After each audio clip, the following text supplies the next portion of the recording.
मौत की घाटी, बाहरी घाटा, भाग 3।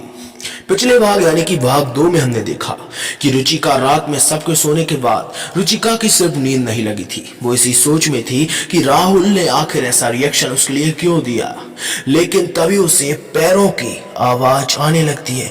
वही पैरों की आवाज जब वो सब बाहर बैठे थे जब आई थी। लेकिन उसी बीच राहुल और उसकी लड़ाइयों के बारे में लगकर वो सब इसके बारे में भूल चुके थे। लेकिन एक बार फिर जब रुचिका की नींद नहीं लगी तो रात में आधी रात को वो आवाज फिर से आने लगी। लेकिन रुचिका उस वक्त घबरा गई, उसको ठंडा पसीना आने लगा। तभी उसने अपनी सारी सहेलियों को जगाया। लेकिन अब क्या हुआ आखिर आगे, वो सब हम पार्ट 3 में जानने वाले हैं। तो क्या हुआ रुचिका, सब ठीक है ना?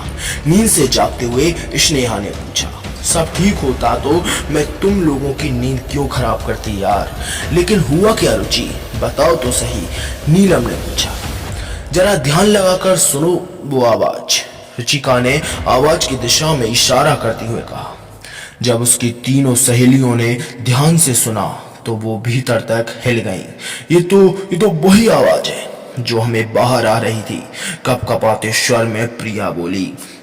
हाँ यार, अब हम क्या करें, स्नेहा बोली। आई थिंक हमें शर को जगाना चाहिए, नीलम ने कहा। तुम ठीक कह रही हो नीलम, पर क्यों रुचि, नीलम ने पूछा। पर अब हम में इतनी हिम्मत किसमें है कि वो टेंट से बाहर निकलकर सर के टेंट में जा सके। मुझे तो सच में बहुत डर लग रहा है। हम सोच भी नहीं सकते कि हम इस वक्त कितनी खौफनाक जगह पर रुके हुए हैं यार। इतने भयानक एक्सीडेंट्स हुए हैं यहाँ पर, पता नहीं कितनी अतृप्त और भयानक आत्माएं भटक रही होंगी यहाँ। और हम तो अपने एक्साइटमेंट में एंड ईगो के चक्कर में बालाजी के मंदिर भी नहीं गए। तो आज तक यहाँ पर किसी ने नहीं किया, चाहे वो किसी भी मजहब का हो, बालाजी को धूप लगाए बिना यहाँ से कभी भी आगे नहीं बढ़ा। और हम लोग अपनी रिसर्च और पढ़े लिखे होने की खुमारी में खुद को भगवान से भी ऊपर समझ बैठे। सच कहूं तो हम सब निहायत ही पढ़े लिखे स्टूपिड हैं जो जानबूझकर मौत की गोद में आ बैठे। आंखों में आंसू भरते हुए रुचिका ने कहा। तभी अचानक वो आवाजें और ज्यादा तेज हो गई। ऐसा लग रहा था मानो उन लोगों के टेंट के जस्ट बाहर कुछ लोग घूम रहे थे जिन्हें वे चारों लड़कियां अच्छी तरह से महसूस कर पा रही थी। डर के मारे उनकी सिसकियां निकल रही थी, आंखों में आंसू और होठों पर प्रार्थनाएं थी।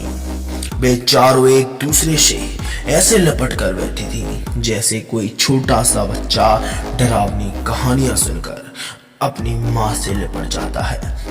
जंगल के बीचों बीच नेटवर्क आना तो इम्पॉसिबल था, इसलिए फोन करके भी वो अपने किसी सहपाठी अथवा प्रोफेसर से हेल्प नहीं ले पा रही थी। इसलिए उस टाइम बैठकर वो मंजर देखने के अतिरिक्त उनके पास और कोई विकल्प ही नहीं था। डर का ये भयानक तांडव कुछ देर चलने के बाद स्वतः ही समाप्त हो गया। वो भयानक आवाजें आना बंद हो गई। कुछ देर के लिए तो रुचिका और उसकी सहेलियों को इस बात पर विश्वास ही नहीं हुआ कि वो आवाजें सच में बंद हुई हुई हैं या नहीं। इसलिए वो आवाजें बंद होने के कुछ देर बाद भी बेशर्मियों ही स्थिर बैठी रही। लेकिन फिर जब काफी देर तक कोई हलचल नहीं हुई तो हिम्मत करके रुचिका ने धीरे से टेंट के कपड़े के पास जाकर कान लगाकर सुनने की कोशिश की। बाहर से कोई आवाज नहीं आ रही थी। तब जाकर उन सब ने राहत की सांस ली। लेकिन उस रात उन चारों में से किसी को भी नींद नहीं आई। डर के मारे उन चारों लड़कियों ने एक दूसरे का हाथ थामे और बैठे बैठे ही वो रात गुजारी। उस रात एक एक पल गुजारना उनके लिए भारी से भारी होता जा रहा था। जैसे जैसे डर के साए में उन चारों ने वो खौफनाक रात गुजारी। जैसे ही सुबह सूरज की पहली किरण फूटी, बेशक भागकर प्रोफेसर साहब के पास पहुंची। डर के मारे रात भर न सोने के कारण उन चारों के चेहरे का रंग उड़ा हुआ था। उन्हें इस तरह बदहवस सा देखकर प्रोफेसर साहब शॉक्ड होते हुए बोले, अरे गर्ल्स क्या हुआ, तुम सबको यो बदहवास होकर भागते हुए कहां से आ रही हो? अभी तक रेडी भी नहीं हो। देखो सारे बॉयज रेडी हैं और तुम सब अभी तक। उन चारों को ऐसी हालत में देखकर सब लड़के भी वहां जमा हो गए। वो एक्चुअली सर हम कुछ कहना चाहते हैं आपसे, रुचि ने कहा। हाँ तो बोलो। Any problem? किसी से कुछ बदतमीजी की क्या? प्रोफेसर साहब ने थोड़ा गंभीर होते हुए कहा। नो सर, प्रिया बोली। तो फिर बात क्या है बेटा, जल्दी बताओ, हमें रिसर्च के लिए जंगल में भी जाना है, ज्यादा देर करना ठीक नहीं है। वो we know sir, but sir actually हम सब कल पूरी रात सो नहीं पाए, स्नेहा ने कहा। सो नहीं पाए? But why? प्रोफेसर साहब ने पूछा। वो किसी के चलने की आहट आधी रात को फिर शुरू हो गई थी। और सर कल रात हमने कुछ लोगों को हमारे टेंट के आसपास घूमते हुए महसूस भी किया था, आंखों में भय के आंसू भरते हुए रुचिका ने कहा। व्हाट? प्रोफेसर साहब चौंकते हुए बोले। तो फिर तुमने उसी टाइम मुझे इन्फॉर्म क्यों नहीं किया बेटा? तुम सबको उस टाइम मेरे पास आना चाहिए था, प्रोफेसर साहब ने कहा।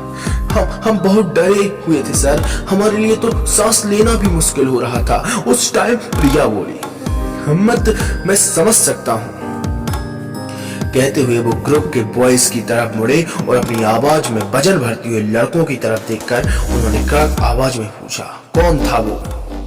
किसने की ये शरारत? कौन था कल गर्ल्स के टेंट के पास? जवाब दो, गिव मी आंसर, वरना तुम सबको पनिशमेंट मिलेगी, अंडरस्टैंड? प्रोफेसर साहब की बातें सुनकर सब लड़के घबरा गए, एक दूसरे को शक की निगाहों से देखने लगे। तभी राहुल ने दीपक की तरफ इशारा करते हुए कहा, और कौन हो सकता है सर? ये काम इसी दीपक का है। कल रात हम सबके सामने इस बेहुदा इंसान ने रुचिका के साथ जो बिहेवियर किया था वो हम सब अच्छी तरह से जानते हैं। मुझे पूरा यकीन है कि ये बेहुदा हरकत इसी कमीने ने की है। अरे नहीं, मैंने कुछ नहीं किया सर, सीरियसली मैं तो कल भी सिर्फ मजाक कर रहा था, दीपक ने अपनी सफाई देते हुए कहा। उसे मजाक नहीं कहते दीपक, तुम रुचिका की इंसल्ट कर रहे थे, राहुल ने फिर दीपक पर तंज कसते हुए कहा। अरे मेरे भाई राहुल यार, माफ कर दे मुझे, मैं रुचिका जी से भी सबके सामने कल वाले मजाक के लिए हाथ जोड़कर माफी मांगता हूँ सर, पर सर मैं कसम खाकर कहता हूँ मैंने कुछ नहीं किया। माना कि मजाक करना मेरा स्वभाव है और कभी कभी अपने मजाक में मैं दूसरों की इंसल्ट भी कर देता हूँ, पर सर फिर भी मैं इतना घटिया इंसान भी नहीं हूँ कि आधी रात को गर्ल्स के टेंट के पास जाकर उन्हें डराऊं। सर प्लीज यकीन कीजिए, मेरे पेरेंट्स ने इतने बेहुदा संस्कार नहीं दिए मुझे।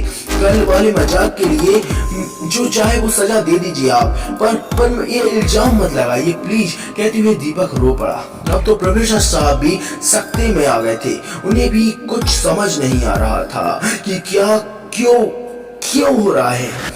आखिर बहुत से पैरों के एक साथ चलने की आवाज तो वे सब के सब पहले सुन ही चुके थे, और फिर अकेला दीपक ये सब कर भी नहीं सकता था। उन्होंने चारों लड़कियों को फ्रेश होने के लिए भेज दिया, लड़कों को भी चाय नाश्ता की व्यवस्था के काम में लगा दिया और खुद बैठकर इन सब घटनाओं के बारे में शुरू से विचार करने लगे। तभी वहां एक रसोइया और उसके हेल्पर को लेकर कलेक्टर साहब के पीए गुप्ता जी आ पहुंचे। दरअसल वे भी पूरी रात इन स्टूडेंट के बारे में सोच कर सो नहीं पाए थे, इसलिए भोर होते ही उन्हें देखने के लिए आ पहुंचे।